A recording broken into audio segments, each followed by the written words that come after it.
Mobile phone లేదా మరేదైనా పరికరాన్ని పూర్తిగా ఛార్జ్ చేసిన తర్వాత చాలా మంది ఛార్జర్ను అవుట్లెట్లో ప్లగ్ చేసి వదిలేస్తారు. అలా చేయడం వలన నష్టం జరుగుతుంది అనుకుంటున్నారా?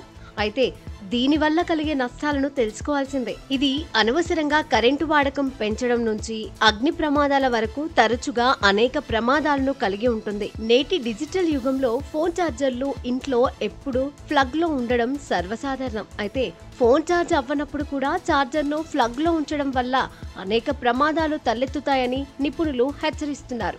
ఛార్జర్ ఫోన్ కు కనెక్ట్ కాకపోయినా అది నిరంతరం విద్యుత్తును గ్రహిస్తుంది. ఈ నిరంతర విద్యుత్ ప్రవాహం ఛార్జర్ను వేడెక్కిస్తుంది. ముఖ్యంగా చౌకైన లేదా పాత ఛార్జర్లలో స్పార్కులు కరిగిపోవడం లేదా మంటలు సంభవించే ప్రమాదం ఉంది.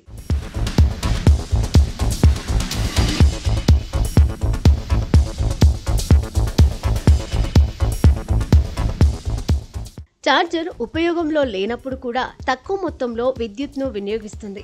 ఈ వృధా ఒక్క రోజులో చిన్నదిగా అనిపించినా నెలలు, సంవత్సరాలు గడిచే కొద్దీ గణనీయంగా పెరుగుతుంది. ఫలితంగా విద్యుత్ బిల్లు మరియు పర్యావరణ హాని పెరుగుతాయని, నిరంతరం విద్యుత్ సరఫరా ఛార్జర్లోని అంతర్గత భాగాలను త్వరగా క్షీణింపజేస్తుంది. దీనివల్ల ఛార్జర్ సమర్థవంతంగా పనిచేయకపోవచ్చు లేదా పూర్తిగా పాడైపోవచ్చు. తరచూ కొత్త ఛార్జర్లు కొనుగోలు చేయాల్సి వస్తుంది. అకస్మాత్ విద్యుత్ షాక్ల సమయంలో ప్లగ్లో ఉన్న ఛార్జర్ దెబ్బతినే అవకాశం ఉంది.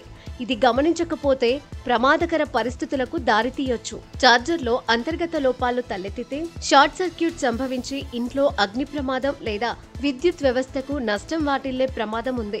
ఛార్జర్ను ఉపయోగించనప్పుడు ప్లగ్ నుండి తొలగించడం ద్వారా మీరు విద్యుత్ను ఆదా చేయడమే కాకుండా ఛార్జర్ జీవితకాలాన్ని పొడిగించవచ్చు మరియు మీ ఇంటిని అగ్ని, విద్యుత్ ప్రమాదాల నుండి సురక్షితంగా ఉంచవచ్చు. అధిక నాణ్యత గల ఛార్జర్లను ఉపయోగించడం, స్మార్ట్ ప్లగ్లు లేదా పవర్ స్ట్రిప్లను వినియోగించడం కూడా సురక్షితమే.